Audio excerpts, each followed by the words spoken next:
जय श्री राम दोस्तों। काफ़ी समय के बाद आज ये वीडियो बना रहा हूँ मैंने पिछले 3-4 महीने से इस चैनल पे वीडियो नहीं बनाई थी। और इस वीडियो को बनाने का रीज़न जो है ना, वो ये है कि यार हम रोते रहते हैं कि पापा ने डांट दिया, मम्मी ने डांट दिया, नौकरी चली गई, ये हो गया, गर्लफ्रेंड छोड़ गई है। ये जो दुख होते हैं ना हमारे, हम इन्हें इतना बड़ा समझते हैं, इतना बड़ा कि यार दोस्तों को स्टेटस लगाते हैं, दोस्तों को बोलते हैं कि यार बाद में बात करता हूँ, बाद में मिलूँगा, अभी समय अच्छा नहीं चल रहा। मैंने ना राजपाल यादव की एक बात सुनी थी कि समय कभी ख़राब नहीं होता। समय आपका तब ख़राब होता है कि जब आप घर से निकले हो और आपका एक्सीडेंट हो जाए, आपके दोनों पैर टूट जाएँ, दोनों हाथ टूट जाएँ, आपको पैरालाइज हो जाए, आप बिस्तर से उठ नहीं सकते, आप अपनी 1 नंबर 2 नंबर नहीं कर पाओगे। वो टाइम होता है भाई बुरा। ये टाइम बुरा नहीं होता कि यार ये हो गया, नौकरी छूट गई, फला फला फला। आजकल की जेनजी और जो जनरेशन है ना, ये छोटी छोटी चीज़ों को समझती है कि यार हमारा समय बुरा है, हमें ये प्रॉब्लम है, ये प्रॉब्लम है।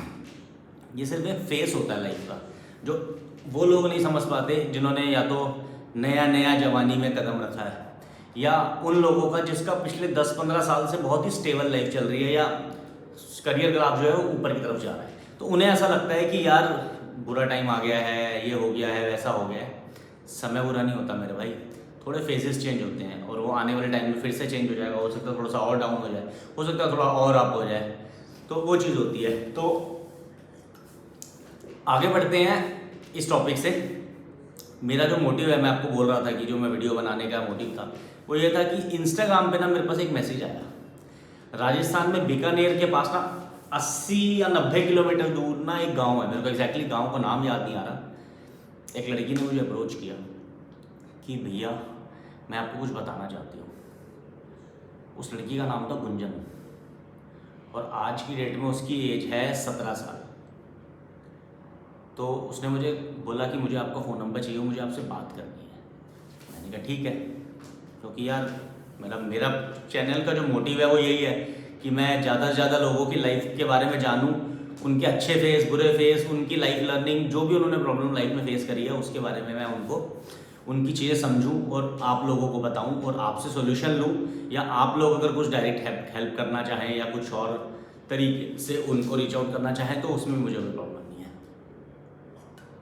तो उस लड़की ने मुझे अप्रोच किया कि भैया 14 साल की उम्र में मेरी शादी हो गई थी। भाई 14 साल की उम्र, अगर हिसाब लगाया जाए ना तो एक नॉर्मल इंसान आज के हिसाब से कहूँ ना तो 6th में आप 6 साल की उम्र में ना आप पहली क्लास में आते हो, तो इस हिसाब से आप 8वीं या 9वीं क्लास में हुए। 14 साल की उम्र में उस लड़की की शादी हो गई। काफ़ी गांव होते हैं यार जहाँ पर आज भी ये चीज़ें, ये रिचुअल्स और ये सब चीज़ें फॉलो कर रहे हैं लोग। हम मेट्रो सिटीज़ में रहते हैं तो हमें तो नहीं समझ में आती है चीज़ें।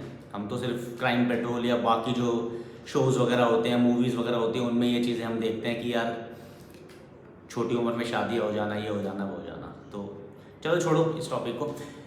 तो उसने मुझे बोला कि भैया मेरी शादी 14 साल की उम्र में हो गई थी और 15 साल की उम्र में मैं प्रेग्नेंट हो गई थी। भैया 15 साल की उम्र में लोग 10वीं की तैयारी कर रहे थे और वो एक नई ज़िंदगी को इस दुनिया में लाने की तैयारी कर रही थी। कहती भैया, मतलब मैं जब उससे बात कर रहा था ना तो थोड़े टाइम के बाद मैं रो रहा था। उसने कहा भैया मैं खुद को नहीं संभाल पाती, मुझे नहीं पता कि खाना कैसे बनाते हैं, कपड़े कैसे पहनते हैं, ये काम कैसे करते हैं, वो काम कैसे करते हैं, और मैं एक नई ज़िंदगी को इस दुनिया में लाने की तैयारी कर रही थी और मुझे उसे समझना था। टचवुड उसका हस्बैंड अच्छा है, आज तक अच्छा है कि उसने उसका साथ दिया है। ऑब्वियसली यार 14 साल की लड़की की शादी हुई है तो कोई ऐसा तो है नहीं कि 40 साल की उम्र के लड़के के साथ शादी हुई हो। 4-5 साल का गैप था तो वो भी 18, 19, 20 साल का लड़का था। उस बंदे ने बताया, उस गुंजन ने मुझे बोला कि भैया पहले 3-4 महीने तो घर वालों ने, ससुराल में सब ठीक था, उन्होंने मुझे चीज़ें सिखाई। सास ने, मेरी दादी सास थी, मेरी 2 नंद थी, जो एक छोटी थी मेरे से एक बड़ी थी, उन्होंने मुझे काफ़ी कुछ सिखाया। मेरे ससुर जी ने, मेरे हस्बैंड ने मुझे काफ़ी चीज़ें बताई, लेकिन सडनली उनका बिहेवियर चेंज होने लग गया। वो एक्सपेक्ट करने लग गए मुझसे कि मैं चीज़ें परफेक्टली करूं। एक 14.5-15 साल की लड़की सारी चीज़ें कैसे परफेक्ट कर सकती है भाई? मुझे याद नहीं है कि जब मैं 15 साल का था तो चाय बनानी तो मुझे आज भी नहीं आती है।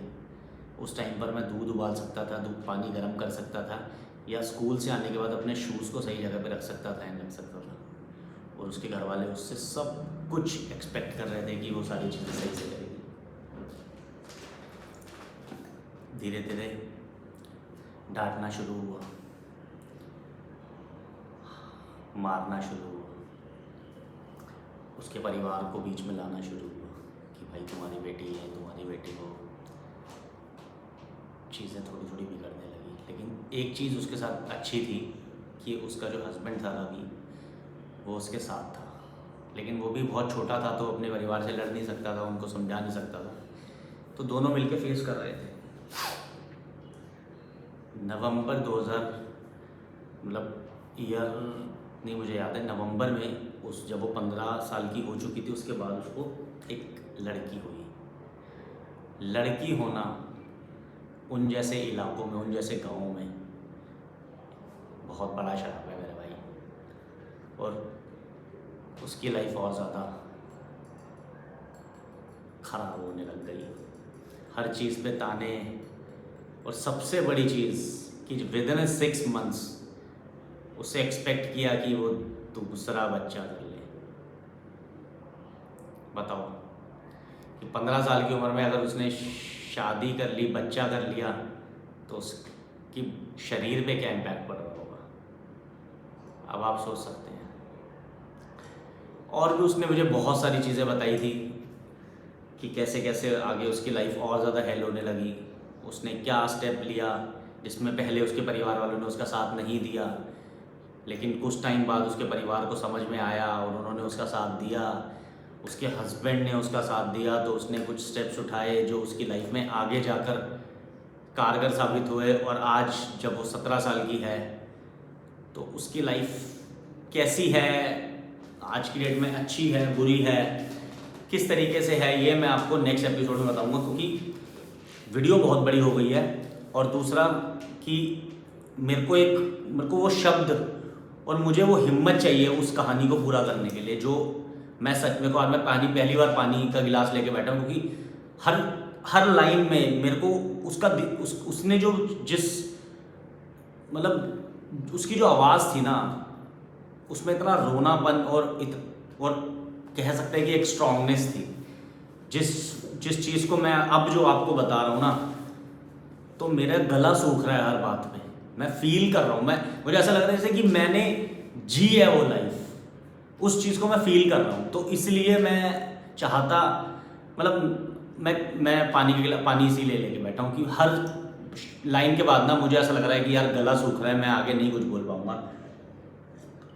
इसलिए तो मैं इसका जो सेकंड पार्ट है ना, वो आपको कल सुनाऊंगा, और कल मैं बताऊंगा कि उसके साथ आगे क्या हुआ, और हैप्पी एंडिंग थी या हमारे तरफ से हम कहें कि एक नॉर्मल एंडिंग थी, कि जो यार एटलीस्ट हर इंसान एक डिज़र्व करता है, वो लाइफ थी क्या थी, तो वो आप लोग ही जज करना। मैं अकेला बंदा क्या जज करूं, मेरा पॉइंट ऑफ व्यू हो सकता है अलग हो और लोगों का पॉइंट ऑफ व्यू अलग हो, तो आप लोग भी जज करना। और मैं आपको बताता हूँ फिर कल की वीडियो में कि उसने मुझे आगे क्या बताया। चलिए मिलते हैं अगली वीडियो में। Thank you.